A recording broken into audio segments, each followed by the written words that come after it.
Hello friends, welcome to my YouTube channel. General English అనేది ప్రతి ఒక్క కాంపిటేటివ్ ఎగ్జామ్స్లో చాలా ముఖ్యమైన పాత్ర పోషిస్తుంది. అందుకు ముఖ్యమైన కారణం ఏంటంటే జనరల్ ఇంగ్లీష్కు ఉండేటువంటి మార్క్స్. సిజిఎల్ లేదా సిహెచ్ఎస్ఎల్ ఎగ్జామ్స్లో అయితే ఇంగ్లీష్కే ఎక్కువ మార్క్స్ ఉంటాయి. మిగతా సెక్షన్లో అయినటువంటి యాప్టిట్యూడ్, రీజనింగ్, జనరల్ స్టడీస్ కన్నా కూడా ఇంగ్లీష్కే ఎక్కువ మార్క్స్ ఉంటాయి. అందుకని మీరు ఇంగ్లీష్లో సరిగా ప్రిపేర్ కానట్లయితే సిజిఎల్, సిహెచ్ఎస్ఎల్ ఎగ్జామ్ని మీరు క్లియర్ చేయలేరు. ఒక సెంట్రల్ ఎగ్జామ్స్ అనే కాదు, మన స్టేట్ ఎగ్జామ్స్ అయినటువంటి group 1, group 2, panchayati secretary, constable, SI మొదలైనటువంటి ఎగ్జామ్స్లలో కూడా ఇంగ్లీష్ అనేది చాలా ముఖ్యమైనటువంటి పాత్ర పోషిస్తుంది. ఇంగ్లీష్ సెక్షన్కి ఎక్కువ మార్క్స్ ఉన్నాయి కాబట్టి మనకి ఇంగ్లీష్ ప్రిపేర్ అవ్వడానికి ఎక్కువ సమయం తీసుకున్నా కూడా పర్వాలేదు. అయితే ఇక్కడ మెయిన్ ప్రాబ్లం ఏంటంటే చాలామందికి మన తెలుగు స్టేట్స్ వాళ్ళు అయితే తెలుగు మీడియంలో చదువుకుంటారు. ఒక భయం ఉంటుంది, ఇంగ్లీష్ నేను ప్రిపేర్ అవ్వగలుగుతానా లేదా అని. ఒకవేళ ఇంగ్లీష్ మీడియంలో చదివినప్పటికీ కూడా కాంపిటేటివ్ ఎగ్జామ్స్కి వచ్చేసరికి అక్కడ కూడా భయం ఇస్తుంది, అరే ఆ ఇంగ్లీష్ ఆ లెవెల్లో మనం ప్రిపేర్ అవ్వగలుగుతామా లేదా అని. మొట్టమొదటిగా మీరు ఈ ఇంగ్లీష్ ప్రిపరేషన్ స్టార్ట్ చేసే ముందు మీరు ముఖ్యంగా గుర్తుపెట్టుకోవాల్సింది ఏంటంటే అలాంటి భయాలు మీకు ఏమున్నా తీసే. జనరల్ ఇంగ్లీష్ సెక్షన్ అనేది చాలా ఈజీ. మీరు ఒకసారి సరైన పద్ధతిలో సరైన వేలో ప్రిపేర్ అయితే కనుక అసలు భయపడాల్సినటువంటి అవసరమే లేదు, ఎలాంటి భయం లేకుండా ప్రిపేర్ అవ్వచ్చు. సో ఇంకా మనం ఆలస్యం చేయకుండా ఏ విధంగా ప్రిపేర్ అవ్వాలి అనే విషయాల గురించి తెలుసుకుందాం. Let's start our video. ముందుగా మన ఆబ్జెక్టివ్స్ చూసుకుందాం. అసలు ఈ వీడియో చూసిన తర్వాత మీరు ఏమేమి నేర్చుకుంటారు అనే విషయాలు చూసుకుంటే, మొదటగా మనకి సిలబస్ తెలవాలి. సిలబస్ తెలియడం అంటే కేవలం సిలబస్లో ఏమేమి ఉన్నాయో తెలిస్తే సరిపోద్ది, దాన్ని సరిగా అర్థం చేసుకోవాలి. సిలబస్ని ఎంత బాగా అర్థం చేసుకుంటే మన ప్రిపరేషన్ అంత ఈజీగా ఉంటుంది, అంత స్మూత్గా ఉంటుంది. అందుకనే సిలబస్ని అర్థం చేసుకోవడం చాలా ఇంపార్టెంట్. ఈ వీడియో మీరు పూర్తిగా చూసిన తర్వాత సిలబస్ని ఏ విధంగా అర్థం చేసుకోవాలి అనే విషయం మీరు తెలుసుకుంటారు. అదేవిధంగా ప్రిపరేషన్ ఎలా చేయాలి, ఎక్కడి నుంచి చేయాలి అనే విషయాన్ని తెలుసుకుంటారు. సోర్సెస్, ఏ సోర్స్ నుంచి మీరు ప్రిపేర్ అవ్వాలి, ఎలా ప్రిపేర్ అవ్వాలి అనేది తెలుసుకుంటారు. అలాగే ఏ విధంగా ప్రాక్టీస్ చేయాలి, ఎక్కడి నుంచి ప్రాక్టీస్ చేయాలి అనే విషయాలు కూడా తెలుసుకుంటారు. ఫైనల్గా ఇంగ్లీష్ సెక్షన్కి ఎన్ని మార్క్స్ ఉంటాయి సిజిఎల్లో, సిహెచ్ఎస్ఎల్లో అనే విషయాలు కూడా నేర్చుకుంటారు. మీరు సిలబస్ చదివినప్పుడు, సిలబస్ చూసినప్పుడు ఏమనిపిస్తుంది అంటే అంత పెద్ద సిలబస్ ఉంది, దీన్ని మనం చేయగలుగుతామా అనే ఒక కన్ఫ్యూజన్లో ఉంటారు. ఎందుకంటే సైజు పెద్దగా ఉంటుంది. రెండవది కన్ఫ్యూజన్గా ఉంటుంది, ఏది ఎప్పుడు ప్రిపేర్ కావాలి, ఎలా ప్రిపేర్ కావాలి, దేని తర్వాత ఏది ప్రిపేర్ కావాలి, ఇలాంటి కన్ఫ్యూజన్ కూడా ఉంటుంది. ఆ కన్ఫ్యూజన్ నుంచి బయటికి రావడానికి ఏం చేయాలంటే సిలబస్ని డివైడ్ చేసుకోవాలి. Divide and achieve. ఇలా సిలబస్ని మనం డివైడ్ చేసుకున్నట్లయితే ఏమవుతుందంటే మన ప్రిపరేషన్ మెథడ్ అనేది ఈజీగా ఉంటుంది, ఎలా ప్రిపేర్ కావాలనేది ఒక ఐడియా వస్తుంది. సో ఇంగ్లీష్ సెక్షన్కి వచ్చేసరికి మనం ఒక 3 పార్ట్లుగా డివైడ్ చేసుకోవచ్చు ఇంగ్లీష్ సిలబస్ని. పార్ట్ 1లో చూసుకుంటే గ్రామర్. ఇంగ్లీష్లో మనకి ఏమేమి అడుగుతారు, ఒక పార్ట్ గ్రామర్ అడుగుతారు, నెక్స్ట్ వొకాబులరీ ఉంటుంది, తర్వాత కాంప్రహెన్షన్ ఉంటుంది. ఓన్లీ దీస్ 3, ఈ 3 ఉంటాయి మనకి. సో గ్రామర్ అంతా ఒక పార్ట్ అనుకుంటే, వొకాబులరీ అంతా ఒక పార్ట్ అనుకొని, కాంప్రహెన్షన్ అంతా ఇంకొక పార్ట్ అనుకుంటే 3 పార్ట్స్గా మనం విభజించుకోవచ్చు. ఈ 3 పార్ట్స్ని ఏ విధంగా ప్రిపేర్ అవ్వాలనేది చూద్దాం ఇప్పుడు. పార్ట్ 1 ఏంటి, గ్రామర్. ఈ గ్రామర్ పార్ట్ని ఎలా ప్రిపేర్ కావాలి? ఇంగ్లీష్ ప్రిపరేషన్లో మొట్టమొదటిగా మీరు చేయాల్సింది టెన్సెస్ నేర్చుకోవాలి. మీరు ఎలాంటి కాంపిటేటివ్ ఎగ్జామ్ రాస్తున్నప్పటికీ కూడా టెన్సెస్ అనేవి మెయిన్. ఎందుకంటే సెంటెన్స్ ఎలా ఫామ్ చేయాలనేది టెన్సెస్ నేర్చుకుంటేనే మీకు అర్థమైపోతుంది. ఒకవేళ మీకు టెన్సెస్ తెలియకపోతే సెంటెన్స్ ఫార్మేషన్ అనేది రాంగ్ అవుతుంది, సెంటెన్స్ని ఫామ్ చేయలేరు. అందుకని ముందుగా టెన్సెస్ నేర్చుకోవాలి, అలాగే సెంటెన్స్ స్ట్రక్చర్స్ నేర్చుకోవాలి. Present tense, past tense, future tense ఉంటాయి కదా, వాటితో పాటు ఇప్పుడు కొన్ని సెంటెన్సెస్ ఉంటాయి. I can achieve, I should go, you should come here, I could pass, he should achieve, he would go there, they should come here. ఇలా should, would, could, can, should ఇలాంటి పదాలతో కొన్ని సెంటెన్స్లు ఉంటాయి, అవి కూడా నేర్చుకోవాలి. టెన్సెస్ నేర్చుకోవాలి, వాటితో పాటు సెంటెన్స్ స్ట్రక్చర్స్ నేర్చుకోవాలి. అవి నేర్చుకున్న తర్వాత యాక్టివ్ మరియు ప్యాసివ్ వాయిస్ అంటే ఇప్పుడు టెన్సెస్ కానీ సెంటెన్స్ స్ట్రక్చర్స్ కానీ మీరు నేర్చుకున్నప్పుడు అవన్నీ యాక్టివ్ వాయిస్లో ఉంటాయి. సో యాక్టివ్ వాయిస్ నుంచి ప్యాసివ్ వాయిస్కి ఏ విధంగా కన్వర్ట్ చేయాలనేది కూడా మన సిలబస్లో ఉంటుంది. సో టెన్సెస్ నేర్చుకున్న తర్వాత వెంటనే ఇది నేర్చుకుంటే మీకు ఈజీ అయిపోతుంది, పెద్ద కన్ఫ్యూజన్ ఉండదు. దాని తర్వాత డైరెక్ట్ అండ్ ఇండైరెక్ట్ స్పీచ్. ఇప్పుడు టెన్సెస్ నేర్చుకున్నారు, యాక్టివ్ అండ్ ప్యాసివ్ వాయిస్ నేర్చుకున్నారు, దాని తర్వాత డైరెక్ట్ ఇండైరెక్ట్ స్పీచ్ నేర్చుకున్నారు అనుకోండి, వరుస క్రమంలో వెళ్తున్నట్టు ఉంటుంది. లేదు మీకు టెన్సెసే రావు, యాక్టివ్ వాయిస్ ప్యాసివ్ వాయిసే రావు అంటే డైరెక్ట్ ఇండైరెక్ట్ స్పీచ్ అనేది ఇబ్బంది అనిపిస్తుంది.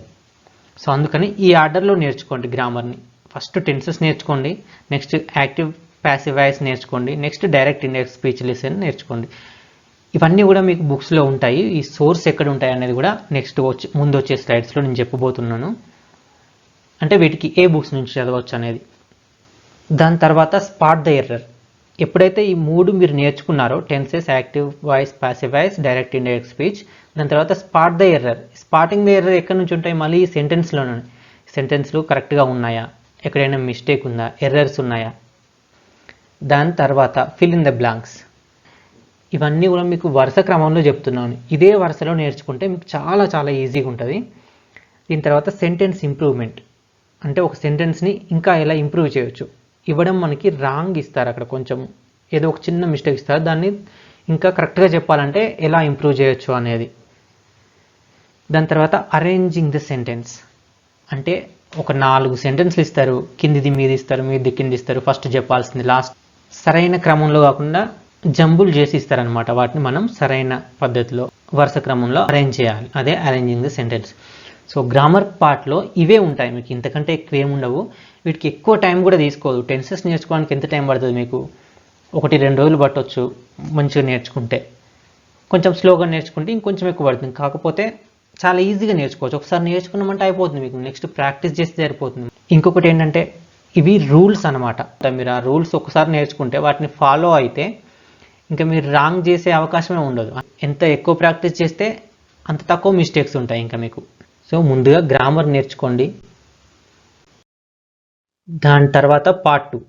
పార్ట్ 2 ఏంటి? వొకాబులరీ. వొకాబులరీలో ఏముంటాయి? సినోనిమ్స్ ఉంటాయి, యాంటోనిమ్స్ ఉంటాయి, ఇడియమ్స్ అండ్ ఫ్రేజెస్ ఉంటాయి, వన్ వర్డ్ సబ్స్టిట్యూషన్ ఉంటాయి, spelling and detection of errors ఉంటాయి. పర్యాయ పదాలు మనం తెలుగులో ఉంటాయి కదా, సేమ్ అదే విధంగా ఇంగ్లీష్లో కూడా ఉంటాయి. సినోనిమ్స్, యాంటోనిమ్స్ వ్యతిరేక పదాలు. గ్రామర్లో మనం అన్ని రూల్స్ నేర్చుకున్నాం. మనకి ఎంత ఎక్కువ వొకాబులరీ తెలిస్తే అంత ఎక్కువ ఇంగ్లీష్ మాట్లాడగలుగుతాం, లాంగ్వేజ్ అనేది ఇంప్రూవ్ అవుతుంది. అయితే ఈ వొకాబులరీకి అనేది లిమిట్ ఉండదు. పదాలు నేర్చుకున్నా కూడా వొకాబులరీ ఇంకా వస్తూనే ఉంటుంది. కానీ ఎగ్జామ్లలో ఏమేమి అడుగుతారనే విషయాలు మనకు తెలిస్తే సరిపోతుంది. ఎగ్జామ్లో ఏవి అడుగుతున్నారో అలాంటివి నేర్చుకుంటే అయిపోతుంది. ఇప్పుడు నెక్స్ట్ చెప్పబోయే బుక్స్లలో ఇవన్నీ ఇస్తారు. సిజిఎల్లో, సిహెచ్ఎస్ఎల్లో వర్డ్స్ రిపీట్ అవుతూ ఉంటాయి, లేదంటే రిలేటెడ్ వర్డ్స్ వస్తూ ఉంటాయి. అంటే ప్రీవియస్ ఇయర్లో ఏమేమి అడిగారో చూసుకొని మార్క్ టెస్ట్లు చేసి ఈ బుక్స్ నుంచి ప్రిపేర్ అయితే సరిపోతుంది. Idioms, phrases, one word substitution, spelling and detection of errors, ఇవి కూడా సేమ్ వేలో నేర్చుకోవాలి. నెక్స్ట్ పార్ట్ 3 చూసుకుంటే కాంప్రహెన్షన్. కాంప్రహెన్షన్ అంటే ఏం లేదు, ఒక విషయాన్ని మనం ఎంత బాగా అర్థం చేసుకున్నాం అనే విషయాన్ని వాళ్ళు టెస్ట్ చేస్తారనమాట. ఇప్పుడు తెలుగులో అనుకోండి, మనం న్యూస్ పేపర్ చదువుతాం, అందులో న్యూస్ మనం చదివింది ఈ కోర్కి ఈజీగా చెప్పగలుగుతాం, చదివినట్టు అర్థం చేసుకుంటాం. కానీ ఇంగ్లీష్కి వచ్చేసరికి మనం కరెక్ట్గా అర్థం చేసుకోలేము. ఎందుకు అర్థం చేసుకోలేమంటే మనకి ప్రాక్టీస్ లేదు. ప్రాక్టీస్ ఎంత ఎక్కువ చేస్తే అంత ఈజీగా అర్థం చేసుకోగలుగుతాం. కాబట్టి దీనికోసం ఏం చేయాలి, ఎలా ప్రిపేర్ కావాలి కాంప్రహెన్షన్ని? ఇంగ్లీష్ ఆర్టికల్స్ చదవాలి. ఎలాంటి ఆర్టికల్స్ అయినా మీకు ఇంగ్లీష్లో ఏది ఉన్నా చదవడం అలవాటు చేసుకోండి. రెగ్యులర్గా చదవాలి. ఇంగ్లీష్ చదవడాన్ని ఒక అలవాటుగా మార్చుకోండి. ప్రతిరోజు చదవండి. ఎక్కడి నుంచి చదవాలి? న్యూస్ పేపర్, రోజు ఇంగ్లీష్ న్యూస్ పేపర్ చదవండి. ఇంగ్లీష్ న్యూస్ పేపర్ చదవడం అంటే పేపర్ మొత్తం చదివేయాలని కాదు, మీకు నచ్చిన టాపిక్ చదవండి. ఉదాహరణకి కొంతమందికి ఎడిటోరియల్స్ అంటే ఇష్టం ఉంటాయి, ఎడిటోరియల్స్ చదవండి. లేదంటే కొంతమందికి ఎడిటోరియల్స్ నచ్చవు, స్పోర్ట్స్ నచ్చుతాయి, స్పోర్ట్స్ కాలమే రోజు చదవండి. ప్రతిరోజు స్పోర్ట్స్ కాలం 1-2 ఆర్టికల్స్ చదవండి. మీ కాంప్రహెన్షన్ అనేది ఇంప్రూవ్ అవుతుంది. మీ reading habits English reading habits ఉంటే ఆటోమేటిక్గా కాంప్రహెన్షన్ అనేది ఇంప్రూవ్ అవుతుంది. స్పోర్ట్స్ కూడా నచ్చలేదు అనుకోండి, సినిమా, మూవీ పేజ్ ఉంటే అది కూడా చదవండి, కాకపోతే ఇంగ్లీష్లో చదవండి అంతే. ట్రావెల్ గురించి చదవండి, లేదంటే కుకింగ్ గురించి, మీకు కుకింగ్ ఇష్టమైతే కుకింగ్ గురించి చదవండి, బిజినెస్ కాలం ఇష్టమైతే బిజినెస్ కాలం గురించి చదవండి అంతే. కాంప్రహెన్షన్ కోసం చేయాల్సిన ఏంటి, చదివి అర్థం చేసుకోవడం, అర్థం చేసుకునే కెపాసిటీని మనం పెంచుకోవడం, మన కాంప్రహెన్షన్ ఎబిలిటీని పెంచుకోవడం. న్యూస్ పేపర్ చదవడం ఇష్టం లేకపోతే కొంతమందికి నావెల్స్ చదవడం ఇష్టం ఉంటుంది. ఇంగ్లీష్ నావెల్స్ చదవండి, న్యూస్ వినండి ఇంగ్లీష్లో. ఇంకా మీరు జిఎస్ చదువుతూ ఉంటారు కదా, జనరల్ స్టడీస్ కోసం చదివే ఆర్టికల్స్ కూడా, జనరల్ స్టడీస్ కోసం చదివే మెటీరియల్ కూడా ఇంగ్లీష్లో చదవండి. అలాంటప్పుడు ఏమవుతుంది, మీకు అక్కడ జనరల్ స్టడీస్కి యూజ్ అవుతుంది, ఇక్కడ ఇంగ్లీష్కి కూడా యూజ్ అవుతుంది. సో ఇంగ్లీష్లో చదవడం అలవాటు చేసుకోండి. అదంతా ప్రిపరేషన్. నెక్స్ట్ ప్రాక్టీస్ ఏ విధంగా ఉండాలి, క్విజ్ అటెండ్ చేయడం. ఇంగ్లీష్ క్విజెస్ దొరుకుతాయి మొబైల్లో, మీరు ఏదైనా వెబ్సైట్ సెర్చ్ చేసి చేసుకోవచ్చు, లేదంటే బుక్స్ నుంచి చేసుకోవచ్చు. ఇంకా ఆన్లైన్లో చాలా ఉన్నాయి ప్రొవైడ్ చేసేటివి, అక్కడి నుంచి చేసుకోవచ్చు. ఇంకా మార్క్ టెస్ట్ మాత్రం తప్పకుండా చేయాలి. మార్క్ టెస్ట్ చేయకుండా, ప్రీవియస్ పేపర్స్ చేయకుండా మీరు ఎగ్జామ్ క్లియర్ చేయాలనుకుంటే అది చాలా కష్టంతో కూడుకున్న పని. మీరు ఎంత ప్రిపేర్ అయినా కూడా ప్రీవియస్ పేపర్స్ చేయాలి, మార్క్ టెస్ట్లు చేయాలి. ఎందుకు చేయాలంటే ప్రీవియస్ పేపర్ చేస్తే ఏమవుతుంది, మనకి క్వశ్చన్లు ఎక్కడి నుంచి అడుగుతున్నారు, ఎలాంటి క్వశ్చన్లు అడుగుతున్నారు అనేది తెలుస్తుంది. అలాగే మార్క్ టెస్ట్లు చేస్తే ఏమవుతుంది, మన ప్రిపరేషన్ ఎంతవరకు వచ్చింది, మనకి ఎంతవరకు మార్క్స్ వస్తున్నాయి, ఎక్కడెక్కడ ఎర్రర్స్ పోతున్నాయి, మిస్టేక్స్ చేస్తున్నాము, ఏ విధంగా ఇంప్రూవ్ చేసుకోవాలి, ఇలాంటి విషయాలన్నీ తెలుస్తాయి. సో క్విజ్ అనేది, మార్క్ టెస్ట్ అనేది, ప్రీవియస్ పేపర్స్ అనేవి ఇవి ప్రిపరేషన్లో కంపల్సరీ అన్నమాట. ఒక ఇంగ్లీష్కనే కాదు, ఏ సెక్షన్కైనా కూడా, ఏ ఎగ్జామ్కైనా కూడా ఇవి కంపల్సరీ. ఏ ఎగ్జామ్కైనా అసలు ఏ విధంగా ప్రిపేర్ కావాలి అనేది నేను ఇంతకుముందు ఒక వీడియో చేశాను, మీరు అది చూడండి, అది కింద లింక్లో ఇస్తాను, ఈ వీడియో అయిపోయిన తర్వాత చూడండి. ఎందుకంటే అది ప్రిపరేషన్ మెథడ్, ఖచ్చితంగా ఆ విధంగా ప్రిపేర్ అవ్వాలి. మీరు ఏదో ఒకటి స్కిప్ చేసినా కూడా మీ ప్రిపరేషన్ కంప్లీట్ కాదన్నమాట. సో ఇది ఇంగ్లీష్కి వచ్చేసరికి quiz, mark test and previous papers compulsory చేయాలి. తర్వాత ఇంకెలా ప్రాక్టీస్ చేయాలి, క్రియేట్ యువర్ ఓన్ సెంటెన్సెస్. మీరే సొంతంగా సెంటెన్సెస్ తయారు చేసుకోండి. అంటే మీరు టెన్సెస్లో నేర్చుకున్నారు, కొన్ని టెన్సెస్లో అలాగే సెంటెన్స్ స్ట్రక్చర్స్ నేర్చుకున్నారు. దాని తర్వాత ఏం చేయాలి, మీ ఓన్ సెంటెన్సెస్ క్రియేట్ చేయండి. మీరు డైలీ ఏం చేస్తున్నారు, డైలీ మీరు ఎక్కువ యూజ్ చేసేవి, ఎక్కువ వాడేటివి, మీరు ఎక్కువ చేసే పనులు, ఓన్గా సెంటెన్సెస్ క్రియేట్ చేసుకొని వాటిని ప్రాక్టీస్ చేయండి. అప్పుడు ఈజీ అయిపోతుంది. Next start speaking in English. ఇంగ్లీష్లో మాట్లాడడం మొదలుపెట్టండి. తప్పైనా మంచిదే, ఎన్ని తప్పులు పోయినా మంచిదే. మీరు మాట్లాడడం మొదలు పెడితే ఏమవుతుందంటే ఇంప్రూవ్ అవుతూ ఉంటుంది. ఎందుకంటే మిస్టేక్ చేయగానే కొన్నిసార్లు మనకు తెలిసిపోతుంది, దాని నుంచి అరే ఇలా మాట్లాడితే మిస్టేక్ కాకుండా ఉండాలంటే ఇలా మాట్లాడాలని తెలుస్తుంది. మాట్లాడడానికి ఎవరూ లేకపోతే మీరు ఈ ఎగ్జామ్కి ప్రిపేర్ అవుతున్నట్టుగానే మీ కంప్యూటర్స్ ఉంటారు కదా, మీ ఫ్రెండ్స్ ఉంటారు కదా ఇంకా ప్రిపేర్ అయ్యేవాళ్ళు, వాళ్ళతో మాట్లాడండి. అలాంటిది కూడా లేనప్పుడు ఓన్గా మీతో మీరే మాట్లాడుకోండి, అది ఒక method. Next start thinking in English. ప్రతిదీ కూడా ఇంగ్లీష్లో థింక్ చేయడం స్టార్ట్ చేయండి. ఇంగ్లీష్లోనే థింక్ చేయాలి, ఇంగ్లీష్లోనే మాట్లాడాలి, ఇంగ్లీష్లో సెంటెన్సెస్ క్రియేట్ చేసుకోవాలి. అలాంటప్పుడే ఇంగ్లీష్ అనేది ఇంప్రూవ్ అవుతుంది. అలా మీరు చేయనంత వరకు ఇంప్రూవ్ కాదు. ఎందుకంటే ఇదంతా ప్రాక్టీస్లో ఒక భాగం. మీరు ఇవి డైలీ ఫాలో అయితే మీ ప్రాక్టీస్ చేస్తున్నట్టే ఆటోమేటిక్గా. కాబట్టి తప్పకుండా ఇదంతా ప్రాక్టీస్ చేయండి. సో ఆ విధంగా మీరు ప్రిపేర్ అవ్వాలి, ప్రాక్టీస్ చేయాలి. అయితే ఎక్కడి నుంచి ప్రిపేర్ కావాలి, ఏ బుక్స్ చదవాలనడానికి నేను ఆల్రెడీ ఒక వీడియో చేశాను. సిహెచ్ఎస్ఎల్కి, సిజిఎల్కి ఎలాంటి బుక్స్ చదవాలి అనే దానికోసం కూడా ఒక వీడియో చేశాను. ఆ వీడియో లింక్ నేను డిస్క్రిప్షన్లో కింద ఇస్తాను. ఈ వీడియో అయిపోయిన తర్వాత చూడండి. యాప్టిట్యూడ్కి, ఇంగ్లీష్కి, జనరల్ స్టడీస్కి, రీజనింగ్కి ఏ బుక్స్ కావాలని ఆ వీడియోలో చెప్పాను. బట్ ఇంగ్లీష్కి మళ్ళీ ఇక్కడ చెప్తున్నాను. వొకాబులరీకి వర్డ్ పవర్ మేడ్ ఈజీ అనేది బెస్ట్ బుక్. వర్డ్ పవర్ నేర్చుకోవాలంటే మొట్టమొదటిగా మీరు ఈ బుక్తో మొదలు పెట్టండి. ఈ ఒక్క బుక్ చదివితే మీకు చాలా వొకాబులరీ పెరుగుతుంది. దీన్ని రెగ్యులర్గా ప్రాక్టీస్ చేయండి. తొందరగా ఫినిష్ చేయాలనుకోకండి ఇది, ఎందుకంటే డైలీ ఒక లెసన్ చొప్పున ఉంటుంది. ఈరోజు ఒక హాఫ్ అన్ అవర్ పెట్టినా, 1 అవర్ పెట్టినా, ఒక రోజు ఒకటి, నెక్స్ట్ డే ఇంకొకటి, నెక్స్ట్ అట్లా ఒక్కొక్క రోజు ఒక్కొక్క లెసన్ చేసుకుంటూ వెళ్ళండి. మీకు వొకాబులరీ చాలా ఫాస్ట్గా బిల్డ్ అయిపోతుంది. గ్రామర్ పార్ట్కి వచ్చేసరికి ప్లింత్ టు పారామౌంట్ బుక్స్ అని ఉంటాయి, KD publications. Plinth to Paramount KD publications వాళ్ళవి నీతూ సింగ్ బుక్స్ ఉంటాయి.